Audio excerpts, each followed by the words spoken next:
My name is Jonah Jonathan, and welcome once again to the Jazz Musician's Voice. I'm doing an interview today with a great friend of mine and fantastic pianist and keyboardist, Campbell Charshee. Actually, someone who has a unique perspective on this music because he was forced to face some health challenges from the time he was born, and he talks about those and still keeping his stability as a musician. He's a fantastic educator as well. He's a former alumni of William Paterson University. I actually met him there, and he studied with, many of the greats there, Mulgrew Miller and James Weidman, Harold Mabern. Fantastic composer and arranger, and he's a member of many different groups, makes electronic music, is very productive. Really one of the top cats to check out. He's a talented guy. We've played together many times in New York, and I've had him on some recording sessions, and I was just happy to have him be part of the series. So thanks for watching this interview. Please like, share, check out the links in the description, and stay tuned for future interviews. Okay, so ladies and gentlemen, today I'm speaking with a great friend of mine and a very talented pianist and keyboardist, Campbell Charshee. Welcome, Campbell. We both attended William Paterson University together and played together in many different situations. So welcome to the Jazz Musician's Voice, Campbell. Thanks very much for having me. So I want to talk to you. I mean, you are quite a talented player, and you play all over the globe. But I want to talk to you about a lot of musicians and people who watch my series. They want to know about the whole picture of people's lives, and you always struck me as somebody who went through a lot of challenges, but still is able to make your life work. I mean, if we could get into it, I mean, you, at a young age, you had childhood leukemia, which affected you in such a way. I mean, you came out of that, but then I remember perhaps that is what caused your diabetes, type 1 diabetes, which is no easy disease to live with. It's very expensive, especially as a musician. So talk a little bit about your early years and dealing with that and how you got involved with music. Sure. So like you said, I grew up in Baltimore, Maryland, which is, fortunately, if you have an illness, a very good place to live because of their excellent hospital system. So when I was 6, right after my 6th birthday, I was diagnosed with childhood leukemia, and I was treated at Johns Hopkins Hospital. I had 1 round of chemotherapy, and fortunately went into full remission, never relapsed or anything like that. And so I was in treatment mainly when I was around 6 years old, sort of tapering off until about when I was 8 years old. And then 4 years later, I was diagnosed with type 1 juvenile diabetes, which I have been managing ever since, which you are correct in saying that as I've grown older, I'm 34 now. It's the reality of managing a chronic illness while making making a living as a musician is a challenge, especially when there are uncertainties in where you're going to get work next and where the money is going to come from. So there's a lot there to unpack, but that's basically my origin story. Well, but yes, believe it or not, a lot of us musicians, we are dealt, life circumstances which require us to really deal with health issues, and that can affect your life greatly because in this country, at least, if you don't have health insurance, you're playing Russian roulette. in many situations. Like you run into people who worked hard their whole lives, but they didn't have a good health insurance, and all of a sudden, one of them gets cancer or a serious condition, and all of a sudden they're in debt for $500,000 or a couple $1,000,000, you know, and that is no easy thing to face. You know, and that's commendable that you are able to make things work. And you know, here in the United States, we kind of got fortunate for a while because Obama introduced like the covered under your parents till you're 26, that plan, and then you know we were dealing with Obamacare and such. But then we're dealing with Supreme Court justices coming in saying that they want to overturn these benefits. And now we're dealing with coronavirus. And as you know, for somebody with diabetes, that could be a death sentence to get coronavirus because the body is potentially compromised. How does it affect you as a musician to be playing or like doing your day and you know hooked up to a insulin pump, and how does that affect you like in your daily life, especially with music and gigs, because that sometimes you play a gig and you don't have a chance to eat or something. I would assume that takes a lot of effort. Absolutely. And yes, I'm wearing my insulin pump. It's right here. It's on me. I was diagnosed with type 1 diabetes, as I said, when I was 12. So that was 1998. And for the first 5 years, I want to say, I did injections multiple times a day. And the pump is hooked up to you at all. In 2003, I started insulin pump therapy. I can wear the pump and fill up a reservoir with insulin, and it will last me for 3 days. I still have to check my blood sugar regularly, and I could also be using, I have on and off used a technology called continuous glucose monitoring, which checks your blood sugar every 5 minutes. My pump can actually receive that information and make an autonomous decision to give me a correction if my blood sugar starts going too high. Unfortunately, my insurance does not cover continuous glucose monitoring, so that's a little bit out of my reach at this time. But with blood sugar checks, I can still keep my blood sugars relatively under control. The pump, I think if I didn't have the pump, it would make playing gigs very difficult if I had to be worrying about injections. But the fact that this device is administering a small amount of insulin that I've at a level that I've set with my doctor, and then I can sort of calculate when I eat a meal how much insulin I need and just dial it up, makes it easy for me to be on the road or on a gig where there's someone suddenly offers me some food. The worst thing that ever happens is if I have a low blood sugar incident while I'm in the middle of a set. And so I try to check my sugar before I go and play. I try to always keep a snack nearby. It's happened, and although I've never had an experience where I actually had to stop playing because I was my blood sugar was going low or anything like that. So Yeah. there are those challenges, but they're not. They are manageable, and if I plan ahead, which I usually do, I can normally not have it affect my teaching or performing or any of that stuff that I do.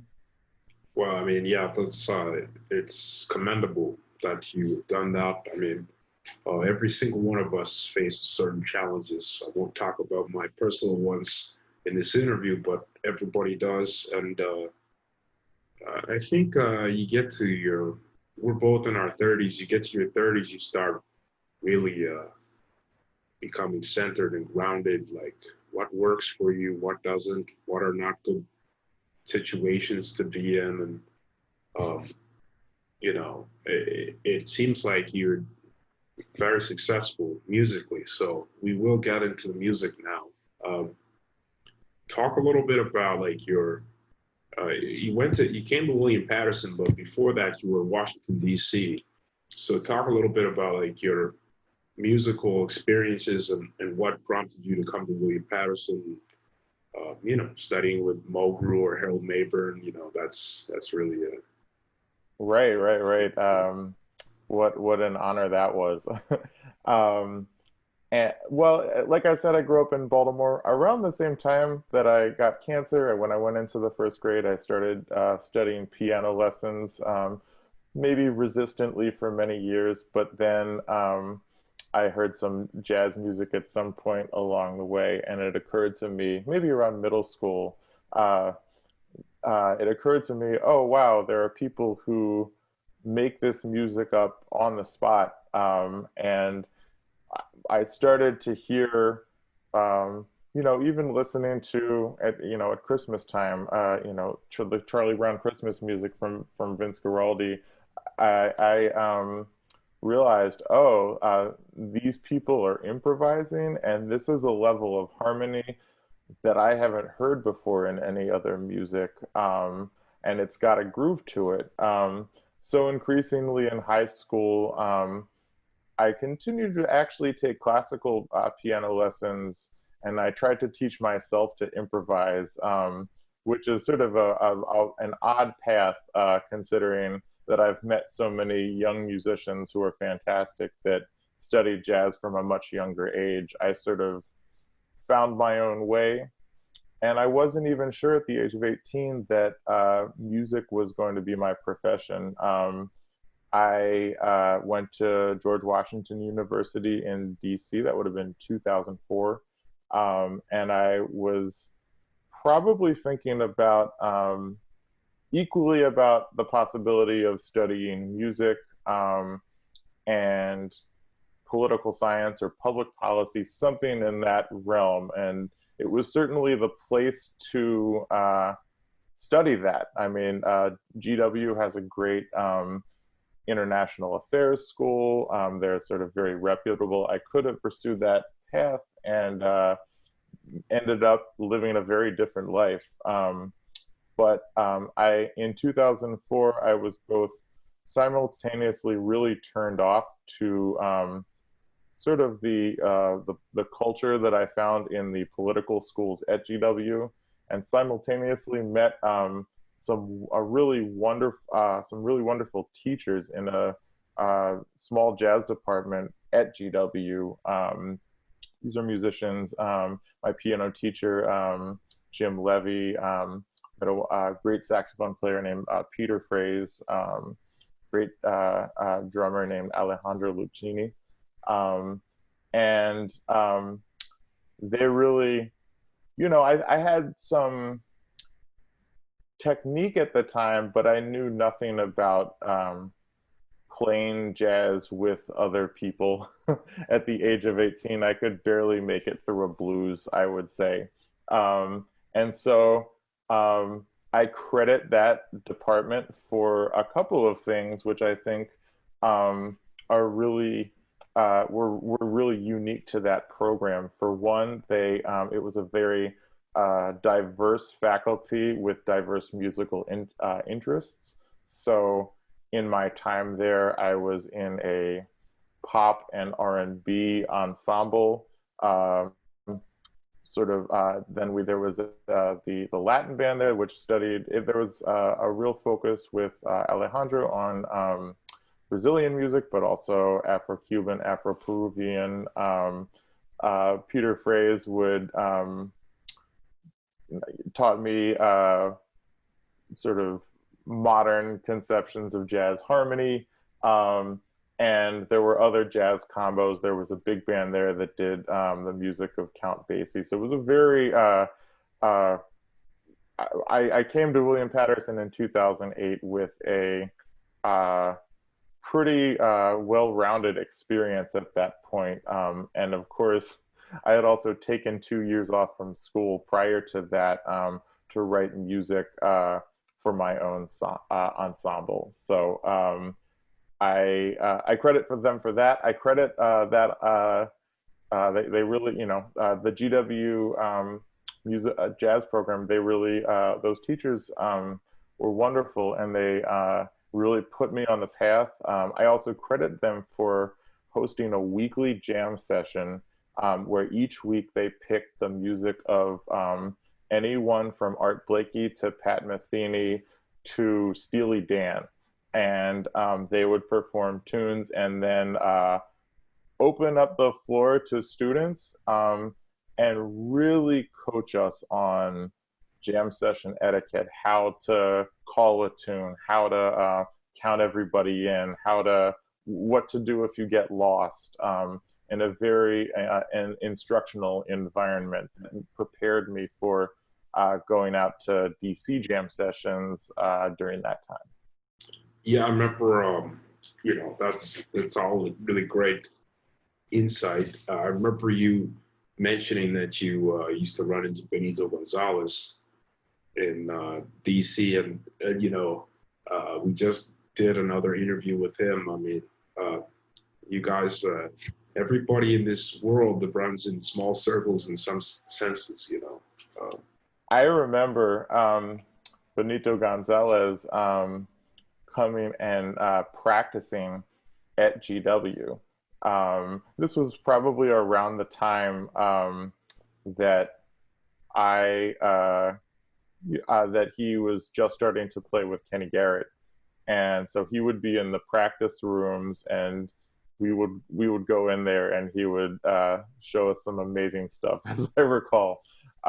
So there were getting out into DC. There were many great players, many veterans of the DC scene, or who had careers and sort of connections with the New York scene and with other parts of the globe. So it was really an excellent place to kind of cut my teeth, going to clubs like HR 57 and Twins, and these places. Bohemian Caverns was still open at the time. So as I sort of graduated from really being in a learning phase in my first couple of years, just sort of understanding how to play tunes, how to play chords, how to play in these different styles, and how to be an effective soloist, then I think that program did a great job of really getting us to go out into the city. And my teacher actually even encouraged me to take a year or off, which became 2 years, and apply to a place like William Paterson. And those 2 years were invaluable. I faced the realities at 19 or 20 years old of actually living and working as a musician. Okay, how am I going to pay the rent? How am I going to do these, these jobs that I'm getting? I worked as a dance accompanist at GW. That was really, sort of very important on my musical development, just keeping time for dancers. I worked at a CD digitization service, which is before the era of streaming took over. They would take your CD collection and put it on your MP3 player. So it was, and then while I was doing that, I was writing music and learning to sort of run my own jazz hip hop ensemble. And so that by the time I got to William Paterson, I had some real world experience at that point, and that prepared. I don't know if I was really prepared for the education I received at William Paterson, but I'm happy that what I experienced at GW and in DC came first. in the traditional sense, with a lot of jazz musicians, a lot of them they kind of wait around for someone to invite them to do gigs, or they complain about, oh, I didn't get a gig, but this person. I always marveled at your kind of separate entrepreneurial aspect of music, because you always were doing groups that were completely different from what other people were doing. I mean, you're a very creative guy as far as uh, composition. We used to have these sessions when you lived in a house in North Bergen, New Jersey. I used to come out. You lived with a few other jazz guys, and we would rehearse these tunes, and we would come up with compositions, and we did record some of them in a professional setting, and you were in this band called Less Magnetic with actually another guy that we interviewed on here, Jeremy Shaskis, was part of that group as well. And actually Gabriel Marin, who's a fantastic guitarist and considered the Source, which is one of the big kind of touring bands of the US. It's a very great band. I even have a video that I think it's up on YouTube of Less Magnetic. This must have been like 2010 maybe, or 2009, when you guys had a CD release show. But yeah, I mean, for someone who started quite late in jazz, you're quite prolific and productive, and that's pretty great. I mean, you're always coming out with something new, and I always enjoy checking you out on, Instagram or whatever. You're always coming with cool things. Like I saw you had an animated thing, and you have, I think, this band called Moon Sugar, right? Mm-hmm. So, if you want to, like, I suppose, yeah, talk a little bit about like what drives you in your creative sense, and coming up with all these projects that, in my mind, is actually like very unique. It's like not a lot of jazz guys are doing such like a creative thing. They're doing more of the traditional sense. Yeah, thanks very much for the perspective on that. I'm going to circle back just to sort of, I think a key part of that actually is my time when we met at William Paterson. I had sort of this, like I said, I was at GW with this very open-minded faculty, a whole lot of influences, and they were sort of very supportive of us trying things out. And then I got to William Paterson, which comparatively, I found initially to be a pretty conservative experience. I mean, it was a program focused on the tradition, on swinging. In part, that's why I went there. I discovered Mulgrew Miller's music. Probably the drummer in my old band Hello Society, his name is Corey Brecker. Hipped me to Mulgrew's music probably in 2005, 2006. Corey is from Memphis, which is where Mulgrew is from. So I was sort of exposed to Mulgrew Miller, James Williams, Harold Mabern, Donald Brown, these Memphis piano players through Corey. And we, I think, definitely went to see Mulgrew perform with Dave Holland when he came to the Kennedy Center. Accosted him on the street and told him I wanted to come to study with him. Nevertheless, when I got up there, I sort of had to, there were so many amazing faculty members and so many amazing peers that I met, such as yourself, such as everyone that was around us, so many amazing student piano players and faculty piano players there at that time. And it really it made me understand that I'm really going to have to step my game up and take it to the next level. So, and in very specific ways, as you just mentioned, I have pretty expansive interests that go well beyond music to many other spheres. They all seem to find a way back into my music.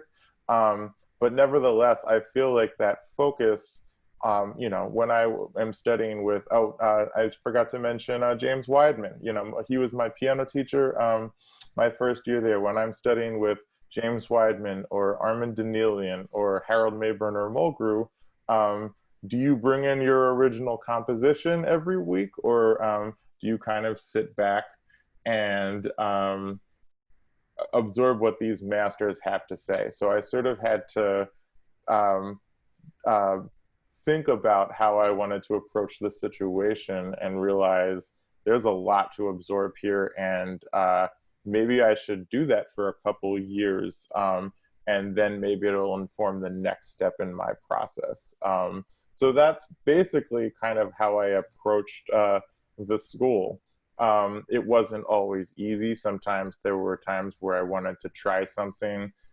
Sometimes teachers would give me a hard time about not knowing a standard the right way or something. But I think I'm glad that in most of those occasions, I was willing to sort of check my ego a little bit and say, okay, it it might, you know, I don't mean to rub anyone the wrong way. Obviously, who am I at that point in time, a student talking about these masters? But I think that I credit all of those teachers for sort of treating us as peers. Harold Mabern would always call us professor when he was speaking to us, making us both reinforcing our confidence in ourselves and then in the next sentence showing us how much we had to learn. So to really, sorry, a long-winded answer, but to answer your question, I think by the time I got out of school, I started to take that and plug it into these different projects that I started getting involved in. So Less Magnetic was a avant-garde world jazz ensemble that we put out a record. Really enjoyed my time working with that group. I played as a sideman for many people, including I was on one of your records, I believe. Yeah, if you will call it a record. I mean, I never put it out like that, but yeah, we did it. We did a professional session, and we took with that group. We performed, and then you know, we played a lot with Charles Gould, different gigs in the city. We always had a great lockup with that group, and you know, we ran in similar circles because I was friends with Joe Edson, and we did stuff. And obviously, the two of you had known each other from before.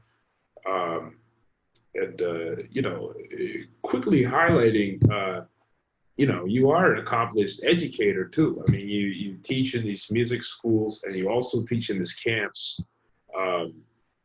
I think you know, every one of us has students and such, but I think probably, you know, teaching really influences your development, because by teaching you have to really know your stuff to teach. So it helps you get better as well. You know, if you want to talk about teaching a little bit.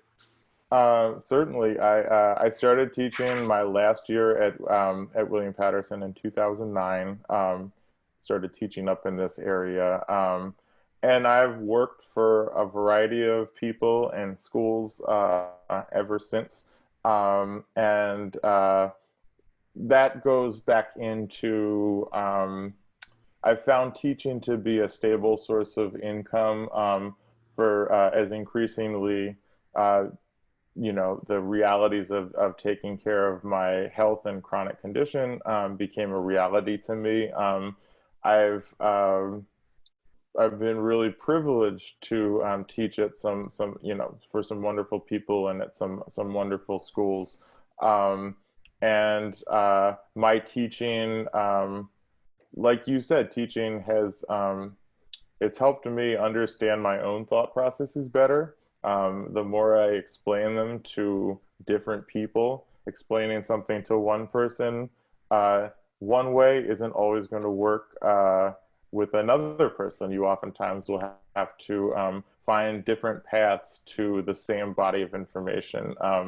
And in doing so, maybe access that information in that pathway a little bit better for yourself.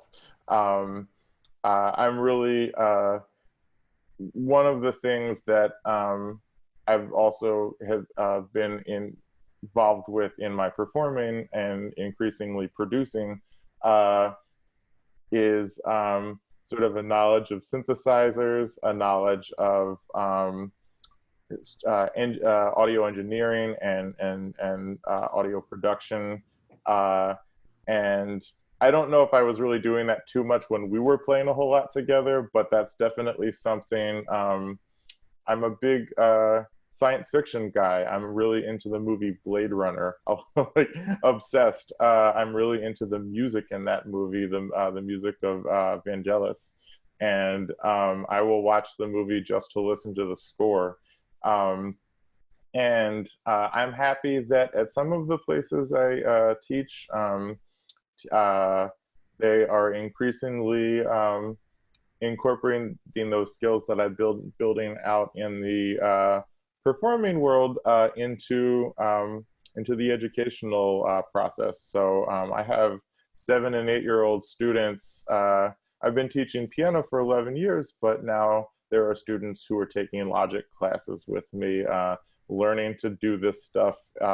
It boggles my mind to think about what kind of music I would be making if I had learned on a program like Logic when I was 7 or 8 years old. Yeah, I mean, there's so much great stuff. I mean, I kind of marvel at like some of the electronic stuff these days, especially even in pop music. I really like, The Weeknd in Canada. His latest record, the whole Blinding Lights, the record, that whole record has a lot of electronic remix stuff, even a remix of like Elton John was on there, and the technical aspects, even like Lady Gaga stuff. Some of it is so. It has a lot of harmonic influences from jazz that I love it because it's like it's there in pop music now, and that's no easy feat, to do that stuff. You've got either Logic, or you've got Fruity Loops, or you've got Ableton, or you've got all these different programs. I wonder what it'll be when jazz musicians start getting in on those productions, like seriously. Because you listen even to, if you listen to Drake or any of those guys, I mean, they have some nice beats, but if there was jazz influence with harmonic stuff, it could be even that much better.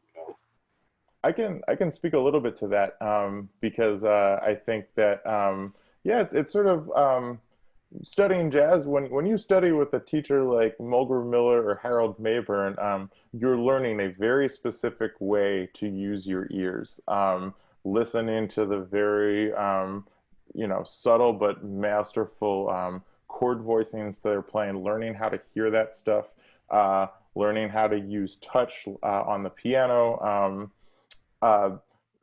And when I started getting into sound synthesis and audio production, I realized that it's a whole nother way of using my ears, listening to, to be able to create your own sounds or be able to mix and blend different sounds together.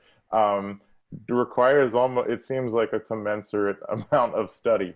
That's why there are professional producers and audio engineers. And it's amazing that this technology, I mean, it exists in our bedroom, right? I have this sitting right next to me. I think that regarding jazz and electronic music, I think in a certain sense, they've kind of been circling each other for many years. I think of hip hop almost as a part of jazz. It's sort of a spiritual descendant of the music that it's oftentimes referencing, whether you're listening to, you know, Pete Rock, one of my favorite producers, sampling someone like Ahmad Jamal. There's sort of a dance that's being done. Then you had, when we were going to school, increasingly musicians like Robert Glasper coming along, who were taking the music of Jay Dilla and returning it to the jazz trio format. And there are a bunch of sort of, now I think the dance is it's getting pretty close to those two forces kind of being married again. I remember going to see the group Knower with you many years ago. Yeah, you have Knower, and you have that whole Brain Feeder label with right. What's his name? The you know, the nephew of Alice Coltrane. I went to see him live. He's quite an influential producer, DJ with jazz influence. I can't remember his name right now.